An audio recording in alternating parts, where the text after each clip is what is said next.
ಹೊಸದಾದ ಸಾಧನೆಗೆ ಕಾದಾಡು ನೀ ಜಯ ಕೀರ್ತಿ ಸಿಗುವರೆಗೆ ನಿನ್ನ ನೋವುಗಳು ಹಿಮದಂತೆ ಕರಗುವುದು ನಿನ್ನ ಆಸೆಗಳು ಗುರಿಯನ್ನು ತಲುಪುವುದು ತಿಳಿ ನೀರಿನ ಸಿಹಿ ಕೊಳದಲ್ಲಿ ಪುಟಿದೇಳಲಿ ಹೊಸದು ತರಂಗ ಸುಳಿದಾಡುವ ತಂಗಾಳಿಯಲಿ ಪಡಿಮೂಡಲಿ ನವಸಿರಿಗಂಧ ಧೈರ್ಯವ ತುಂಬಿಕೋ ಮುನ್ನುಗ್ಗುವ ಹೋರಾಡು ನೀ ಹೊಸದಾದ ಸಾಧನೆಗೆ ಕಾದಾಡು ನೀ ಜಯ ಕೀರ್ತಿ ಸಿಗುವರೆಗೆ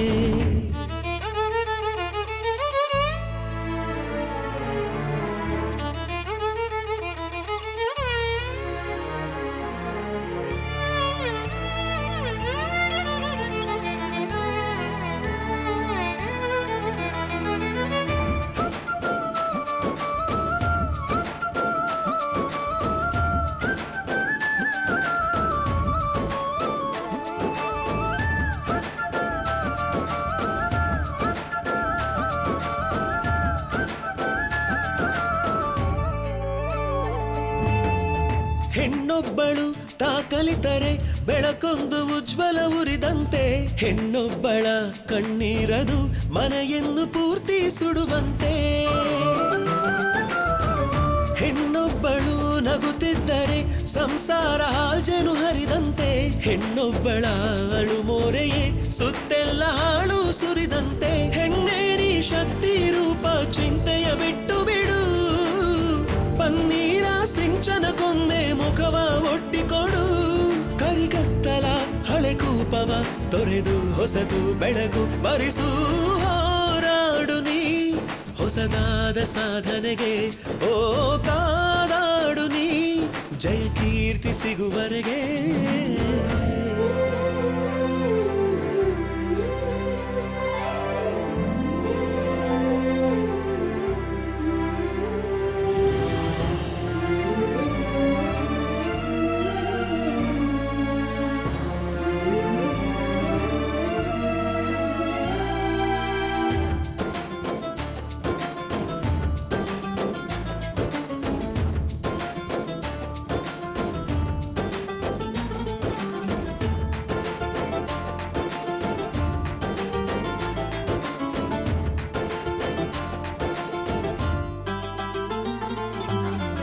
ಕಿಡಿಹಾರಿದ ಮರು ನಿಮಿಷವೇ ಬೆಂಕಿಯ ಜ್ವಾಲೆಯು ಉರಿವಂತೆ ಹನಿ ಉದುರಿದ ಕೆಲ ಹೊತ್ತಲೆ ನೀರಿನ ಹೊಳೆಯೇ ಹರಿದಂತೆ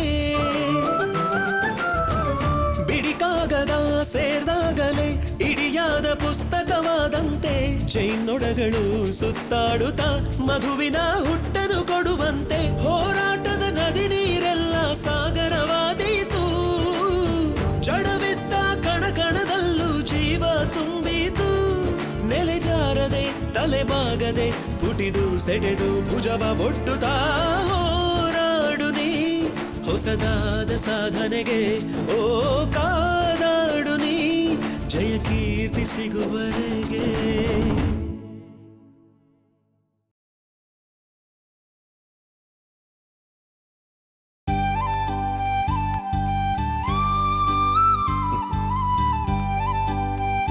ಏನು ಹೊಸ ಗಾಡಿ ಅಂತ ಒರೆಸ್ತಾನೇ ಇದೆಯಾ?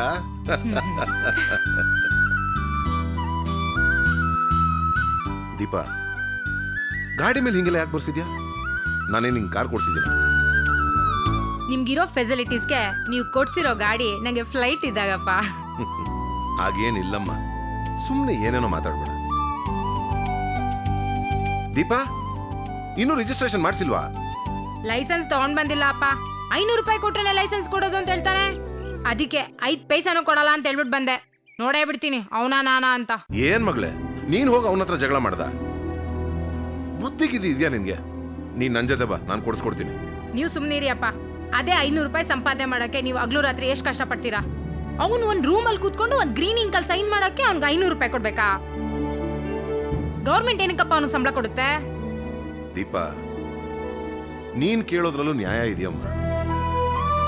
ಈ ರೀತಿ ಲಂಚ ತಗೊಂಡು ಸಂಪಾದನೆ ಮಾಡಿದವರೆಲ್ಲ ಕೊನೆ ಕಾಲದಲ್ಲಿ ಚೆನ್ನಾಗಿ ಇದ್ದಿದ್ದೇ ಇಲ್ಲ.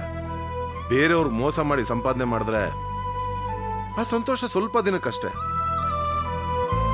ಆದ್ರೆ ಇದನ್ನೆಲ್ಲ ಈ ಕಾಲದಲ್ಲಿ ಯಾರಮ್ಮ ಅರ್ಥ ಮಾಡ್ಕೊಂತಾರೆ? ನಾನೊಬ್ಬ ಡ್ರೈವರ್ ಆದ್ರೂ ವರ್ಷಕ್ಕೊಂದ್ಸಲ ಅವ್ರ ಹತ್ರ ಹೋಗ್ಲೇಬೇಕು FC ಗೆ ಅಂತ. ಏನು ಮಾಡಕ್ಕಾಗಲ್ಲ ದೀಪ, ವ್ಯವಸ್ಥೆನೇ ಹಾಳಾಗೋಗಿದೆ. ಹಣ ಕಟ್ಟಲೇಬೇಕು, ನಮಗ್ ಬೇಕಾದ ಲೈಸೆನ್ಸು, ರಿಜಿಸ್ಟ್ರೇಷನ್, ಡಾಕ್ಯುಮೆಂಟ್ಸ್ ಪಡ್ಕೊಳ್ಳೇಬೇಕು. ರೀ ಕಾಫಿ ಕೊಡ್ಲಾ? ಬೇಡ ಇಂದ್ರ. ಹಾ ದೀಪಾ, ನಿನ್ ಫ್ರೆಂಡ್ಗೂ ಸೇರಿಸಿ 2 ಅಪ್ಲಿಕೇಶನ್ ತಂದಿದ್ದೀನಿ, ಕೊಡು. ಅವಳ ಹಣೆ ಬರದಲ್ಲಿ ವಿದ್ಯೆ ಇದ್ರೆ ಓದ್ಲಿ ಬಿಡು. ಅಮ್ಮ ತಗೊಳಮ್ಮ. ಹಾ ಇಂದ್ರ, ನಮ್ ದೀಪನ ಇಂಜಿನಿಯರಿಂಗ್ ಓದ್ಸಕ್ಕೆ 3 ಲಕ್ಷ ರೂಪಾಯಿ ಖರ್ಚಾಗುತ್ತಂತೆ. ಅದಕ್ಕೆ ಸೇಟು ಹತ್ರ ಗಾಡಿ ತಗೊಂಡು ಹೋಗಿದ್ದೆ. ಗಾಡಿ ಮೇಲೆ 3 ಲಕ್ಷ ರೂಪಾಯಿ ಕೊಡು ಅಂತ ಕೇಳಿದೆ. ಸೇಟು ಗಾಡಿ ನೋಡ್ಬಿಟ್ಟು, ಈ ಗಾಡಿ ಮೇಲೆ ಅಷ್ಟೆಲ್ಲ ಕೊಡಕ್ಕಾಗಲ್ಲ, ಬರೀ 1.5 ಲಕ್ಷ ಮಾತ್ರ ಕೊಡ್ತೀನಿ ಅಂದ. ಅಪ್ಪ, ನೀವು ಅಷ್ಟೊಂದು ಖರ್ಚು ಮಾಡಿಸಿ ಓದ್ಸೋದು ಬೇಡಪ್ಪ. ಇದಕ್ಕೆ ನನ್ನ ಮನ್ಸು ಒಪ್ಪಲ್ಲ. ಈಗ ನಾನು ಓದಿರೋದಕ್ಕೆ ಯಾವ್ದಾದ್ರು ಒಂದು ಕೆಲಸ ಸಿಗುತ್ತಪ್ಪ. ನಾನು ಈ ಕೆಲ್ಸಕ್ಕೆ ಹೋಗೋದ್ರಿಂದ ಮನೆಗೂ ಯೂಸ್ ಆಗತ್ತಪ್ಪ. ಬೇಕಿದ್ರೆ ನಾವು ನಮ್ಮ ವರ್ಷನ ಓದ್ಸೋಣ. ನಿಮ್ಗೆ ಇನ್ನೂ ಭಾರ ಆಗೋದು ಬೇಡ ಅಪ್ಪ, ನೀವು ಕಷ್ಟಪಡೋದು ಬೇಡ ಅಪ್ಪ. ಇಲ್ಲ ಮಗಳೇ, ಮಕ್ಕಳಿಗೆ ಹಣ, ಆಸ್ತಿ, ಅಂತಸ್ತು ಅಂತ ನಾವು ಬಿಟ್ಕೊಟ್ರೆ ಅವ್ರು ಖಂಡಿತವಾಗ್ಲೂ ಚೆನ್ನಾಗಿರ್ತಾರೆ ಅಂತ ನಾವು ಹೇಳಕ್ಕಾಗಲ್ಲ. ಅವರು ಅದನ್ನ ಕಳ್ಕೋಬಹುದು, ಅಥವಾ ಬೇರೆಯವ್ರು ಯಾರಾದ್ರೂ ಅವ್ರಿಗೆ ಮೋಸ ಮಾಡಿ ಅದನ್ನ ಕಿತ್ಕೋಬಹುದು. ಆದ್ರೆ ವಿದ್ಯೆ ಹಾಗಲ್ಲ. ನಾವು ವಿದ್ಯೆನ ಮಕ್ಕಳಿಗೆ ಕೊಟ್ರೆ ಅದು ಸದಾ ಕಾಲ ಅವ್ರ ಹತ್ರ ಅಳಿಯಲಾರದ ಸೊತ್ತು ತರ ಇರುತ್ತೆ.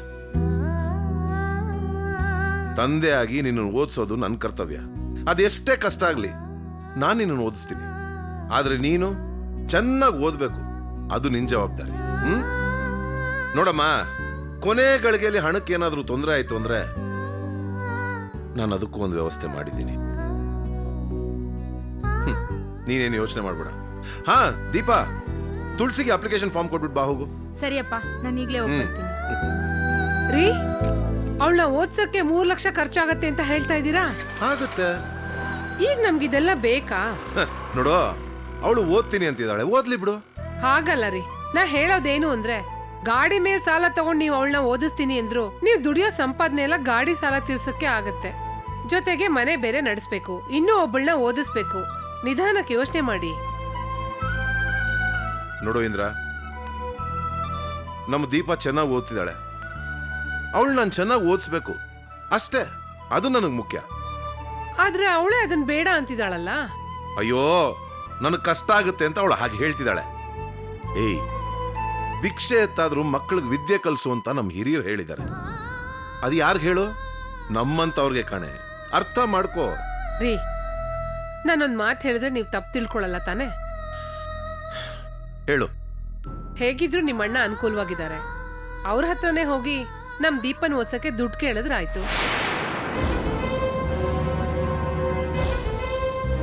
ಅಲ್ಲ ರೀ, ದೊಡ್ಡೋರ್ ಹೇಳಿದ್ದನ್ನ ನಾ ಹೇಳ್ದೆ. ಅವ್ರ ಹತ್ರ ಹೋಗಿ ಸ್ವಲ್ಪ ಜಾಸ್ತಿ ಭಿಕ್ಷೆ ಕೇಳಿದ್ರೆ ಆಯ್ತು.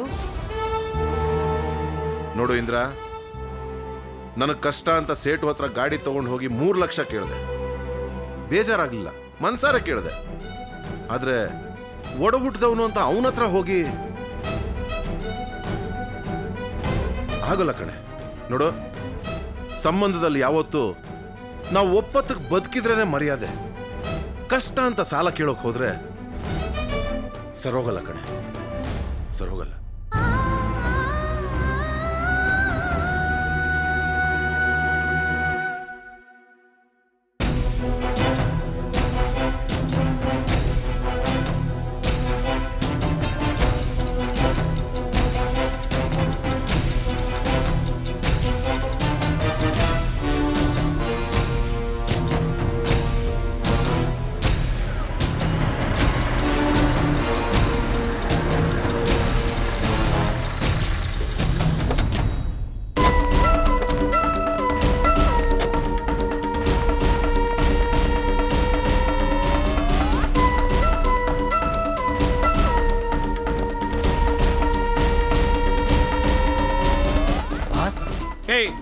ಎಲ್ರು ಅವನು ಅವ್ನು ಸರಿಯಾಗಿ ಬಾರಿಸಿ ಫೋಟೋ ತಗೊಂಡ್ಬಂದಿದೀವಿ ಬಾಸ್. ಬರೀ ಫೋಟೋ ತಗೊಂಡ್ ಬಂದಿದ್ದೀರಾ? ಹೌದು ಬಾಸ್. ಅವನು ಎಲ್ಲಿ ಬೊಗಳ್ರ ಮೊದ್ಲದನ? ಬಾಸ್, ನೀವು ಬರೀ ಫೋಟೋ ತಗೋಬರಕ್ ತಾನೇ ಹೇಳಿದ್ದು. ಮುಟ್ಟಾಳ ಅವನು 2 ದಿವಸದಿಂದ ನನಗೆ ನೀರು ಕುಡಿಸ್ತಾ ಇದ್ದಾನೆ. ಅವನಿಗೋಸ್ಕರ ನಾನು ವೇಟ್ ಮಾಡ್ತಾ ಇದ್ದೀನಿ. ಬರೀ ಟೆನ್ಷನ್ ಅಲ್ಲಿ ಸಾಯ್ತಾ ಇದ್ದೀನಿ. ಅವ್ನು ಹಿಡಿದು ಸರಿಯಾಗಿ ಫೋಟೋ ಕಳ್ಸೋದು ಬೇಡವೇನೋ? ಅವ್ನು ಸಿಗೋವರೆಗೂ ನಂಗೆ ನೆಮ್ಮದಿಲ್ಲ ಕಂಡ್ರು. ಅವನು ಬರೀ ಫೋಟೋಸ್ ಎತ್ಕೊಂಡೋಗಿದ್ದಕ್ಕೆ ಇಷ್ಟೊಂದು ಒದ್ದಾಡ್ತಿದ್ದಾನೆ. ಇನ್ನೇನಾದ್ರೂ ಹುಡುಗಿನ ಎತ್ತಾಕೊಂಡೋದ್ರೆ ಇನ್ನೇನು ಮಾಡ್ತಾನೋ? ಯಜಮಾನ್ರೆ, ನಾವು ಅವನ ಹತ್ರ ಫೋಟೋ ಕಿತ್ಕೊಂಡ್ಮೇಲೆ ಅವ್ನು ಯಾವ ರಿಯಾಕ್ಷನ್ ಕೂಡ ಕೊಟ್ಟಿಲ್ಲ. ನನ್ಗನ್ಸೋ ಪ್ರಕಾರ ಅವ್ನ ಫೋಟೋ ನೋಡಿ ಬೈತಿದ್ದಾಗಿತ್ತು. ಓಹೋ, ಹೌದಾ? ಹೌದು ಯಜಮಾನ್ರೆ. ನೀನೇನು ಅಂದ್ಕೊಳ್ಳೋದಲ್ಲೇ? ನೀನೇನು ಅಂದ್ಕೊಳ್ಳೋದು? ನಾನು ಹೇಳಿದ್ದೀನಿ ಮಾತ್ರ ಮಾಡೋದು ನಿನ್ನ ಕೆಲಸ.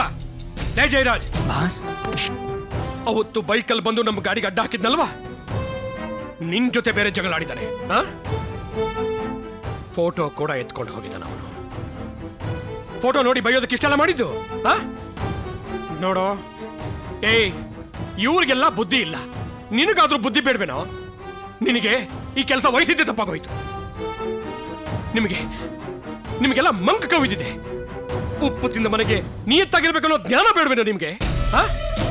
ನನ್ನ ಕಣ್ಣು ಮುಂದೆ ಹೀಗೆ ನಿಂತಿದ್ರೆ ಕೊಂದಾಕ್ಬಿಡ್ತೀನಿ.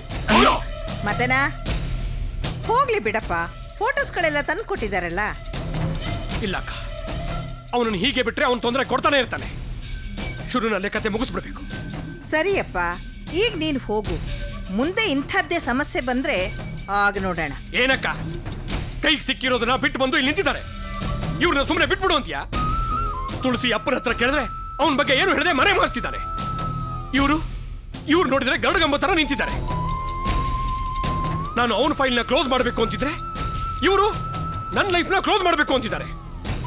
ಸರಿಯಪ್ಪ, ಈಗ ನಾನು ಹೇಳ್ತಾ ಇದ್ದೀನಲ್ಲ, ನೀನೀಗ ಕೋಪದಲ್ಲಿದ್ಯಾ. ಈಗೇನು ಮಾತಾಡ್ಬೇಡ, ಎಲ್ಲ ನಾನು ನೋಡ್ಕೋತೀನಿ. ನೀನ್ ಮಾಡ್ತೀನಿ ಹೋಗಪ್ಪ. ಕಂಡ್ರು ನಿಮ್ಗೆ.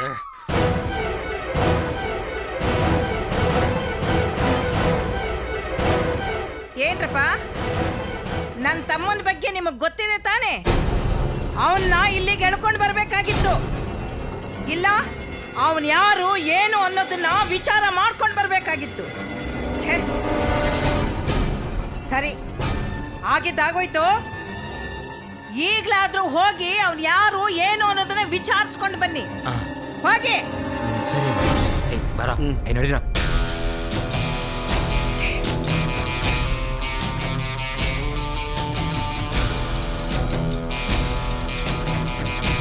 ಸುಜಿ, ನಿನ್ ತಮ್ಮ ನಡ್ಕೊಳ್ತಾ ಇರೋ ರೀತಿ ನೋಡಿದ್ರೆ ನನಗೆ ಯಾಕೋ ಭಯ ಆಗ್ತಾ ಇದೆ ಕಡೆ.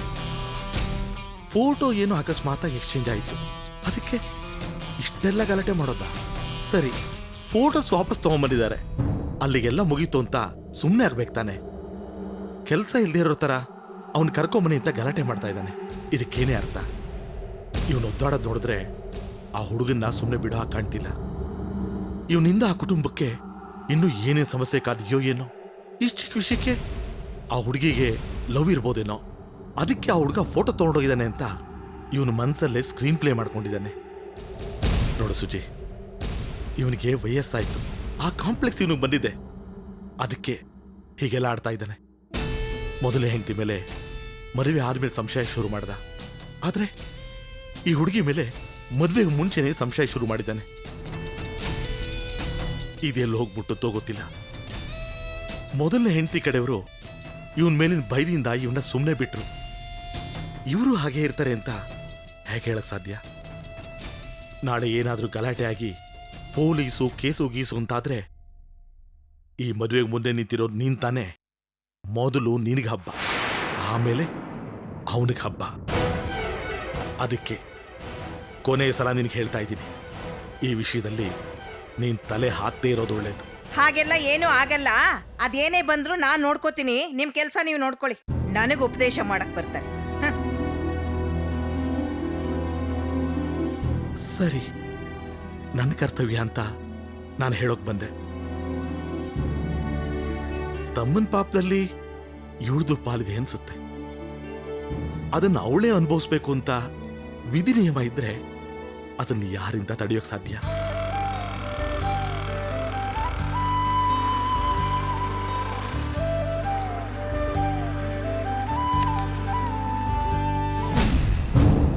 ಇವಳು ಯಾಕೆ ಇಲ್ಲಿಗೆ ಬಂದ್ಲು?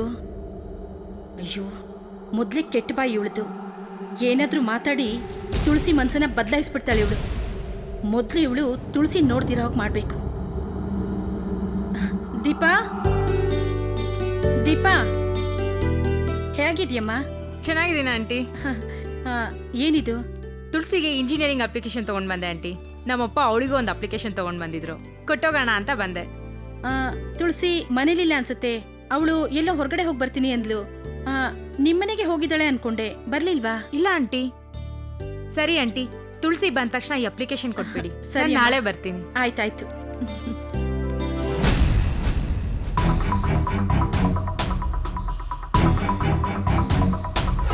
ಏನೇ ಚಪ್ಲಿ ಕಿತ್ತೋಗಿದೆ, ಹೊಸ ತಗೊಳಕ್ ತಾನೆ? ತಗೋಬೇಕೆ, ಮುಂದಿನ ತಿಂಗಳು ತಗೋತೀನಿ. ಮುಂದಿನ ತಿಂಗಳ? ಚಪ್ಲಿ ಕೊಡ್ಸೋ ಯೋಗ್ಯತೆ ಇಲ್ಲ. ಸರಿ ಬಾ, ಹೋಗ್ತಾ ನಾನು ಕೊಡಿಸ್ತೀನಿ. ಆಂಟಿ, ತುಳಸಿ ಚಪ್ಪಲ್ ಇಲ್ಲೇ ಇದೆ.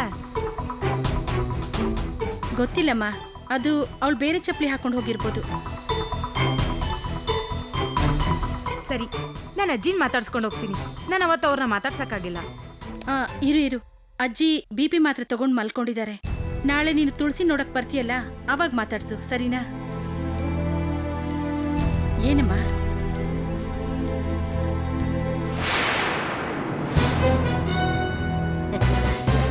ದೀಪ, ಯಾವಾಗ ಬಂದ್ಯಮ್ಮ?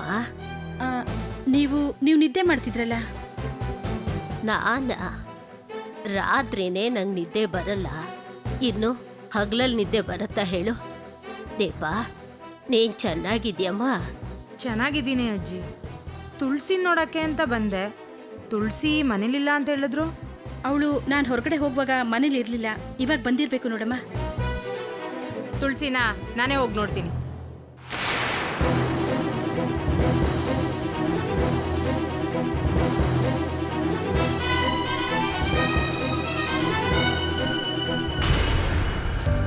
ತುಳಸಿ, ಬಾ ದೀಪ. ತುಳಸಿ, ನಮ್ಮಪ್ಪ ನನ್ನ ಜೊತೆ ನಿನ್ಗೊಂದು ಅಪ್ಲಿಕೇಶನ್ ತಗೊಂಡ್ ಬಂದಿದ್ರು, ಕೊಟ್ಟೋಗೋಣ ಅಂತ ಬಂದೆ. ತಗೋ. ಏಯ್, ಏನೇ ಯೋಚನೆ ಮಾಡ್ತಿದ್ಯಾ? ತಗೋ. ನಾನು ಇನ್ ಮುಂದೆ ಓದಲ್ಲ. ಏನ್ ಹೇಳ್ತಿದ್ಯಾ? ಓ, ಮನೇಲಿ ಸಾಧ್ಯ ಇಲ್ಲ ಅಂತ ಹೇಳಿದ್ರಾ? ದುಡ್ಡಿಗೆ ಬೇರೆ ಏನಾದ್ರೂ ವ್ಯವಸ್ಥೆ ಮಾಡೋಣ ಅಂತ ಹೇಳಿದ್ನಲ್ಲ. ಇನ್ನೇನು, ತಗೋ. ನೀನು ಓದ್ಬೇಕು ಅಂತ ಆಸೆ ಪಟ್ಟಿದ್ಯಾ, ನೀನು ಮನ್ಸಿಟ್ಟು ಗ್ಯಾರಂಟಿ ಓದ್ತೀಯ. ತಗೋ.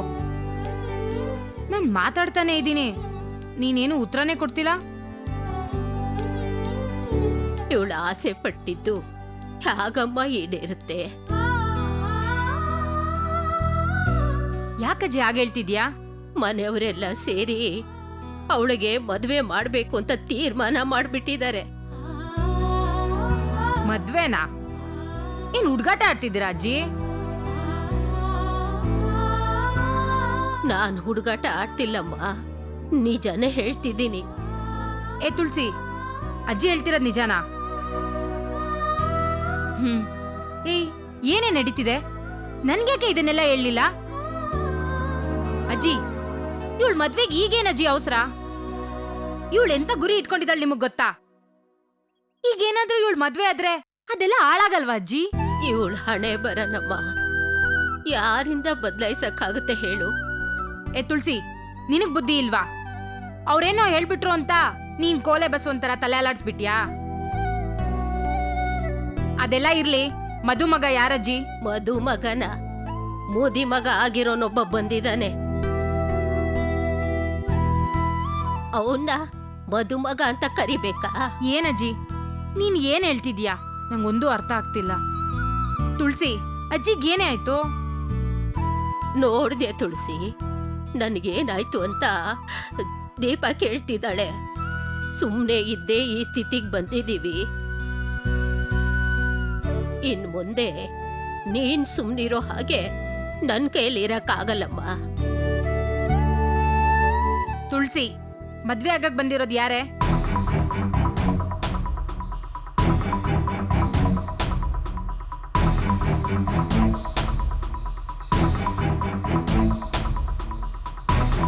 ಅದ್ಯಾಕೆ ಕೇಳ್ತೀಯಮ್ಮ?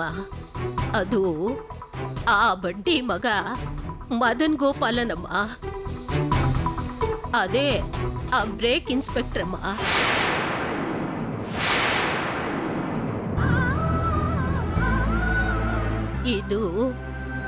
ಅವನಿಗೆ 2ನೇ ಸಂಬಂಧ.